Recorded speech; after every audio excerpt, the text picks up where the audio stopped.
Thank you, Congress, for that warm welcome. What a joy it is to be back here in Brighton and to be back here with the TUC. Thank you to Mark and to Paul and to the whole team. And thank you to every single trade union rep in our country who gives up their time to ensure that workers have respect and a voice at work. I never forget the role the trade unions played in creating the Labour Party and sustaining it through triumph and adversity. And I never forget the role that trade unions have played in winning change for working people in the last 100 years, not least under Labour governments. In the department that I am proud to lead, I retrieved a bust of Ernie Bevan, one of the great trade unionists of the last century, and restored it to pride of place. It was during the Second World War that Ernie served as Minister of Labour and National Service. And in our country's darkest hour, it was the trade union movement that stepped up, that provided so many of the men and women who stepped forward to lead the change that we needed. When I took on this role, I was clear that I wanted to draw on the wisdom of the unions. And that's why I set up the Improving Education Together initiative. Union expertise, valued, not ignored. The voice of the workforce, valued, not ignored.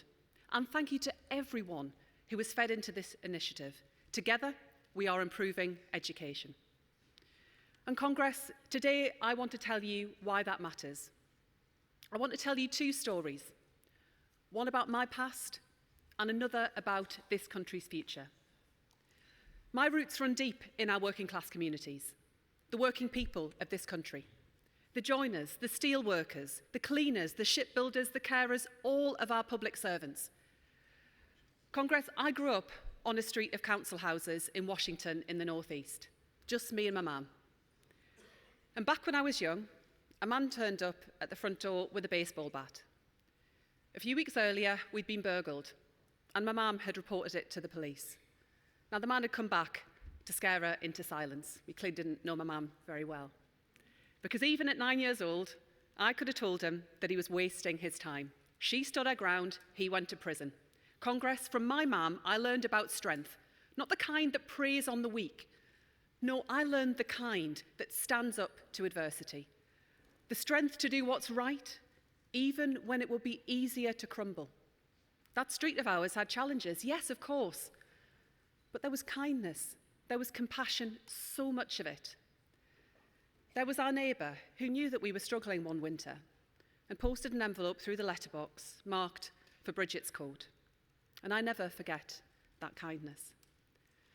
There were my grandparents too, who moved here to this country from Ireland, a happy presence in my childhood. It's from my granddad that I get my love of reading and learning, from the days when he would bounce me on my knee, book in hand. He fought on the front line for our country in the Second World War. Then was in the vanguard of the new nurses helping to build the new National Health Service under a Labour government. And so, Congress, when people ask me where my values come from, I point to my mum, to my grandparents, to my neighbours, to my community. And I know that all of you, right across our movement, in your own lives, will have those figures who have inspired and motivated you. These values that underpin our working class communities, that show why we must return this country to the service of working people. To deliver our plan for change, to build the Britain we all want to see, strong and fearless, yet kind and compassionate. A modern Britain, head held high in the world, where opportunity is open to all, where the contribution of working people is rewarded, where no one need live only to work, but where everyone can work to live. That is the future that I want for our young people today. But Congress, that journey won't be easy. I'd like you to think of two siblings today, an older brother and his baby sister, growing up on that same street that I did. The brother will cast his ballot for the first time at the next general election. He grew up under the last Tory government, born too late for the Child Trust Fund, born when Sure Start centres that had once been so many had become so few.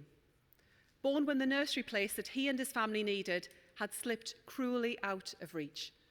And now, what opportunities are open to him? Does he have enough money in his pocket to enjoy the simple things in life? To buy a new jacket, a ticket to the match, a holiday with his friends? Does he see a route to a good career, a house and a family? Does he believe in his bones that if he works hard, as his parents have told him, he can get on in life? Or does he believe that for young people like him, that dream is dying? Because today, there are people in our country that want that dream to fail. They come along with their simple slogans in answer to complex problems. They come happy to scapegoat, to talk of traitors, peddling their narrative of betrayal, seeking to divide us. I can talk about the dangers we face and the need for unity, but it's not enough. It's not nearly enough. The government, just as this movement, must show, not tell. And it must sow real hope and opportunity for all of our young people.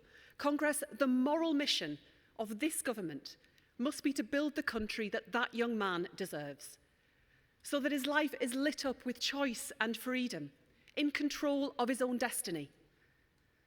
His little sister is just a baby, but the fight to give her every opportunity in life must begin now. By the time she reaches school, her first chapters will already have been written. And that's why this Labour government is investing £500 million to roll out 1,000 Best Start family hubs this Parliament, to give her and her friends the best start in life, the best of Sure Start's history reimagined for our future, bringing together all of the information and support her parents need, putting her on the path to success at school even in her earliest days. And last week, our childcare revolution reached new heights. Her parents can now access 30 hours of government-funded childcare every week, right from the end of parental leave up to her first day at school, a massive moment in our plan for change. And we'll reach over 500,000 families this term, helped by our school-based nurseries and providers across the country. £7,500 a year back into parents' pockets. And freedom as well to work the hours they want. The cost of childcare no longer pricing parents out of their dream job, a higher salary or a better life. And when that little girl arrives at primary school, there's a new free breakfast club ready to welcome her. Working mums and dads tell me how much that means. That extra £450 back in their pockets, together with the free childcare, up to almost £8,000 a year. And that's not just a number on a page. It's about not feeling sick with worry if your washing machine packs up. It's not making do with cold showers if your boiler breaks. It's about being able to say yes to an ice cream in the park, a trip to the beach, or an afternoon at the cinema. But our Breakfast Clubs Congress, they go further. They build the belief that children belong in school. And that matters perhaps now more than ever. There are some families in this country, some communities even, where that faith is fading. Young people unable to even imagine a promising future, let alone grasp it. School didn't work for their parents. Why should it work for them? Congress, our schools have come so far, driven forward by our amazing school workforce.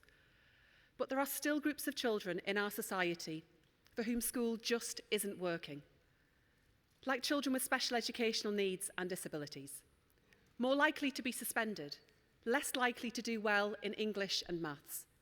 It's frankly unacceptable, and it is a similar story for our working class children too. Lower attainment, lower life chances. But I refuse to lower my expectations. Congress, I'll tell you why I'm so passionate about our schools. Because schools, and often our schools alone, are the pathway to opportunity for working class kids. And I know it because I lived it. I know what it takes to go from a tough street of council houses into the cabinet. Great schools, fantastic teachers, a strong sense of community. And I want to thank from the bottom of my heart every single person right across our country who works in our schools.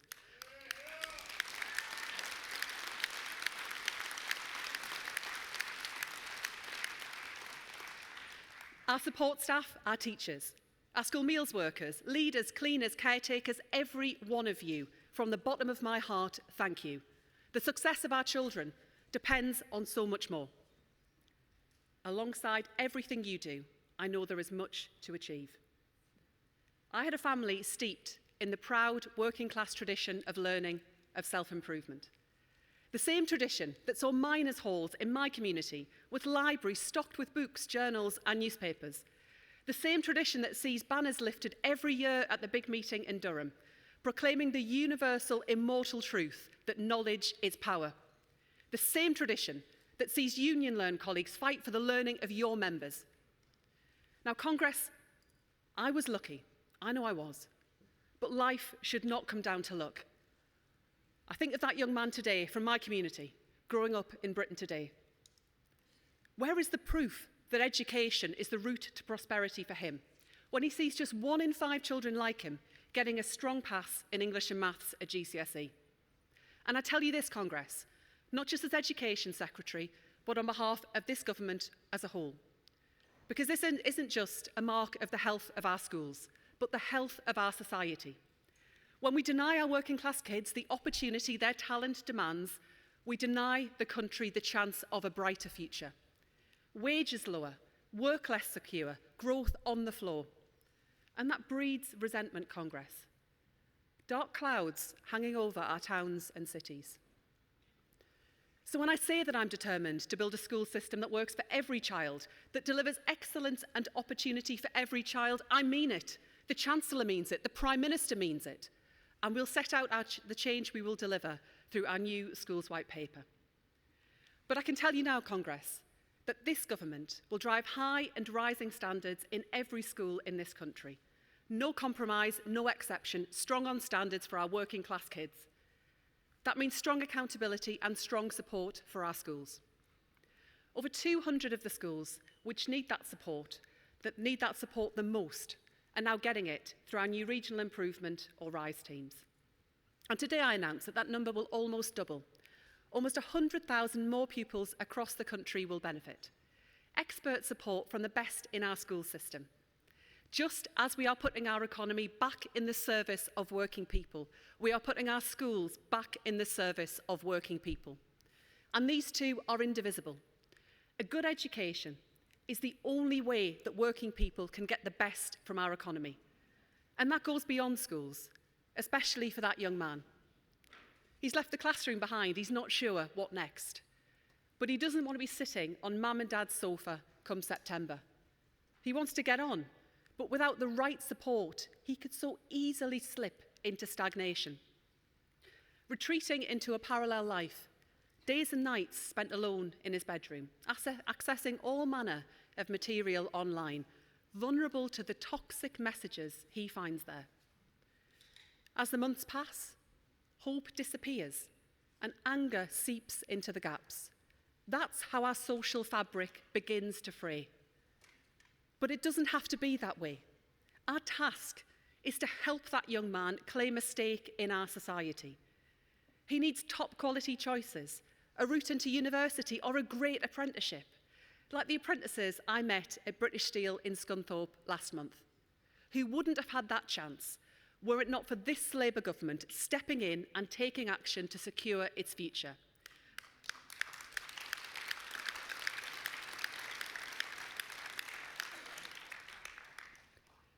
And I am delighted that British Steel are now taking on their first apprentices in 3 years. For our man, an apprenticeship is the chance to learn a trade, to earn the respect of his friends, to feel a part of something. That's why we're revitalising apprenticeships for young people in this country, widening access, adding flexibility, more people earning and learning, adding to their prosperity and our country's growth. Because that's the win-win of investing in skills. It backs working people and it drives our economy forward. Because you know that if we don't back you, then houses aren't built, children aren't taught, patients miss out, our country doesn't get the change it needs. The change to make work pay. That is not the work of one single department, but of the entire government. Investing not just in top skills for working people, but in good jobs for working people.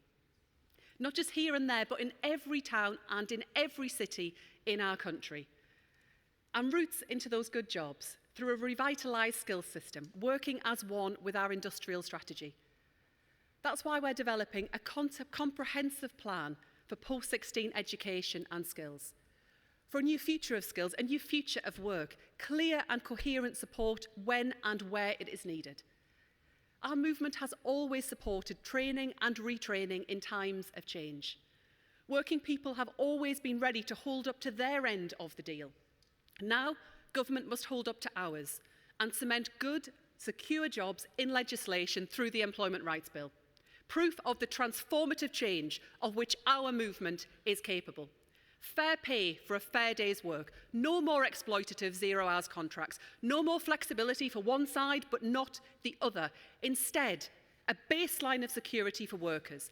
Day one rights, sick pay, family rights, bereavement leave, strong collective rights that give workers a stronger collective voice fit for the modern world.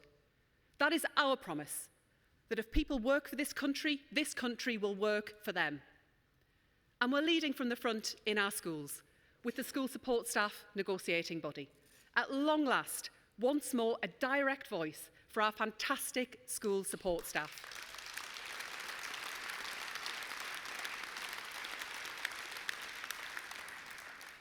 Our caretakers, our catering staff, our teaching assistants, the people that bind our school communities together. And make no mistake, they will be properly recognised and rewarded for the vital work they do. That's the progress this country needs. And for adult social care workers too. It can be a hard job, long hours, tough terms. But Congress, show me a job with more value and show me a workforce with more heart, overlooked until now. And that's why the Employment Rights Bill will also deliver an historic fair pay agreement in social care.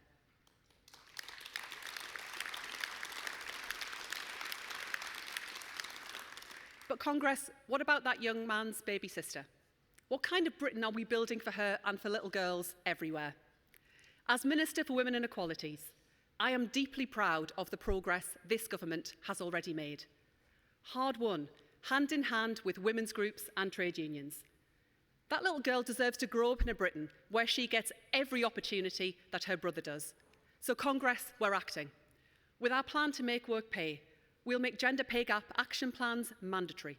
It's not enough just for employers to know about the gender pay gap, we're making them tackle it. And for disabled and ethnic minority workers too, rooting out pay discrimination wherever we find it. Going further, reviewing parental leave, strengthening protections against sexual harassment at work.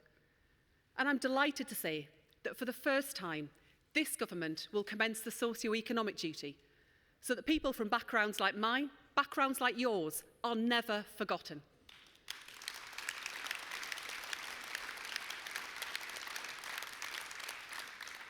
So that when public authorities make strategic decisions, they'll have to consider how they can ease the inequalities that still blight our communities. On women's rights, on workers' rights, on life chances, the choice we face is a simple one. Forward with Labour to shape the 2030s, or dragged back with Reform and Nigel Farage to the 1950s.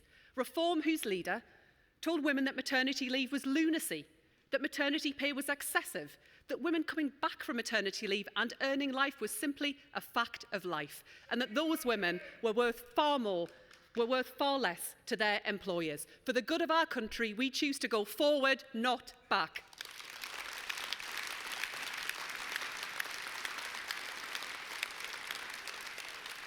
And Congress, make no mistake, let there be no doubt.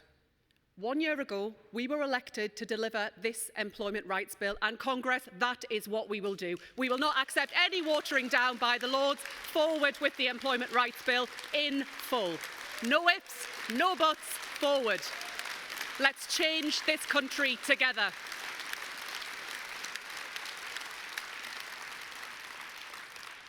For that young man, for his baby sister, for working class communities across our country, £8 billion of investment in early years, free breakfast clubs, reaching almost 80,000 children in our most deprived communities, free school meals for 500,000 more children, higher standards in our schools, stronger rights for workers, better choices for parents and freedom for families, a new wave of opportunity. Congress, this is what real change looks like, the kind that both feeds off and fuels our belief in better, building a cycle of hope, not hostility, and the chance to work with you to deliver that change is the greatest privilege of my life. It's why the worst day in government is still better than the best day in opposition. It's why no matter how hard the challenges, no matter how tough the choices, what drives me forward every day is the brighter future our children and our country deserve. And we get there, Congress, through the politics not of fear and hatred, but of hope and justice. So I ask you to continue to work with us on the good days and the bad, to keep up the fight in our towns, in our cities, in all of our workplaces, to build a country of which we can all be proud. Together, we can restore opportunity and hope to working people and build a stronger Britain. Thank you so much.